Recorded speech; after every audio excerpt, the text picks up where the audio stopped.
এখন তো প্রতিদিন সকালে ঘুম থেকে উঠেই প্রথমেই আমার কাজ হচ্ছে ফুল গাছগুলোতে জল দেওয়া। ওইগুলোতে জল না দিলেই মনে হচ্ছে আমার কোনো সকালটাই যেন শুরু হচ্ছে না। দেন ফ্রেশ হয়ে ড্রাই ফ্রুটস গুলো নিয়ে বসে পড়লাম। আর এই গ্লাসের মধ্যে কি যে এমন মণিমুক্তা খুঁজে যাচ্ছি কে জানে। তারপর তো ব্রেকফাস্টে আমি আর বাবা ঠান্ডা ঠান্ডা ছাতুর শরবত নিয়ে বসে পড়লাম। আর এই গরমের মধ্যে না আর অন্য কিছু খেতেই যেন ইচ্ছে করছিল না।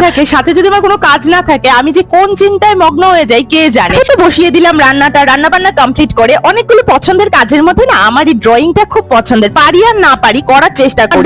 গোল আঁকাই হয় না, এই ডাব্বা দিয়ে গোল আঁকা চালিয়ে নিলাম। এই ড্রয়িংটা করেছি, কেমন হয়েছে অবশ্যই বলো। লাঞ্চের পালা। লাঞ্চে ছিল ভাত, আলু সেদ্ধ, ডাল, চিকেন, দই আর শসা। সন্ধ্যাবেলা দিদিভাইরা চলে আসলা। দিদিভাইরা শিলং ঘুরতে গেছিল, ওখানকারই গল্প আড্ডা বাড়িতে চলছিল। দেখো আমার জন্য তো পুরো ব্যাগ ভর্তি করে গিফট নিয়ে এসেছে। দাঁড়াও একটু পরে দেখাচ্ছি। এত খিদে পেয়ে গেছিল তাই ডিনারটা কমপ্লিট করে নিলাম। এক ডিনারে ছিল ইডলি আর আগের দিনে কাস্টার্ড। এই সুন্দর মেখলা শাড়িটা এনেছে, সাথে অনেকগুলো শোপিস এনেছে। গিফট গুলো তো দারুণ হয়েছে। আর তোমাদের কিরকম লেগেছে অবশ্যই কিন্তু জানাবে। ভালো লাগলে সাবস্ক্রাইব করে দিও। টাটা।